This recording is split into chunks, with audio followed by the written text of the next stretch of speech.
Forever is composed of nows. Emily Dickinson wrote that in one of her poems.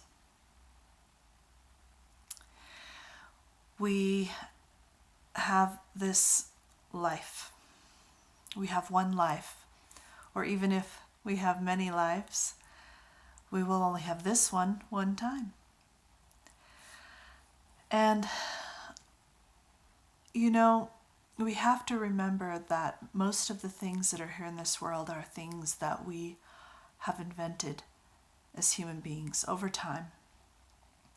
And we participate in them by agreement. And it doesn't mean that we shouldn't handle our business. We should handle things. There's a saying, before enlightenment, chop wood and carry water. And after enlightenment, chop wood and carry water. So we're always going to have to handle the things of this world, and we shouldn't be afraid of them. But at the same time, we need to have a healthy perspective of some of the most important priorities of life and not get too deep into the past and too deep into the future, but be present today. And as the other thing that I was thinking about this too is, obviously we have time, we have a bank account of time, everyone has the same amount.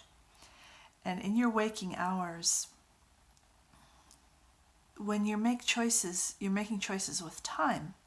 Every choice has a time, some amount of time attached to it that it will take to do that choice.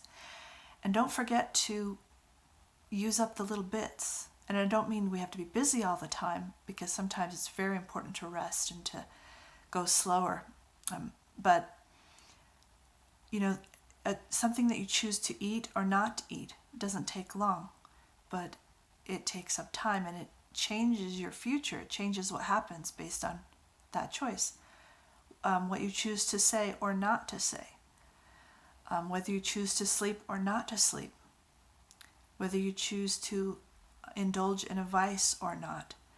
And sometimes these choices are very small time frames, and we sometimes forget about them because we think it won't make a big deal and it won't make changes, but all of our life is just the addition and the accumulation of every now of the things that we've put in that time. And even something like the projects like this project that I'm doing with doing videos, I don't know what everything about what it's going to be like for the future, but I do know that every time I take a moment to make a video and speak with you, that I'm planting something. I'm planting a seed in the now, and my forever is going to be made up out of it. So also one other last thought is, I have a saying that's called, do the actions closest to the money. Because I learned that in terms of when I was learning how to make money.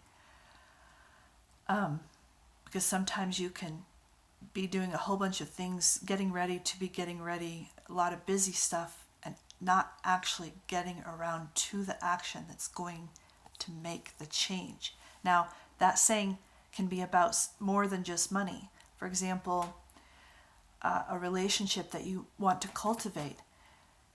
Make the choices and take the actions that are closest to the relationship. Don't just make promises or say things or do a bit here. You have to, what would really, or give somebody something that you would like, what would really help that person? What would really help the relationship? And make your time to be made up of those kinds of choices. Or what would be the action or the choices closest to your peace? You can get busy in a lot of things, but if you know what your real peace is, how often do you make those choices in the nows so that your forever is your now? And a lot of, we have an eternity ahead of us, and we think that sometimes we think there's going to be some kind of magic wand that will change us to being able to enjoy life. And we have to do that work. We have to do the work of learning how to enjoy the time. Otherwise, eternity is going to be really boring or really busy. It's going to be the same thing of what we're doing now. So it's in our hands. So those are some thoughts, and we'll see you next time.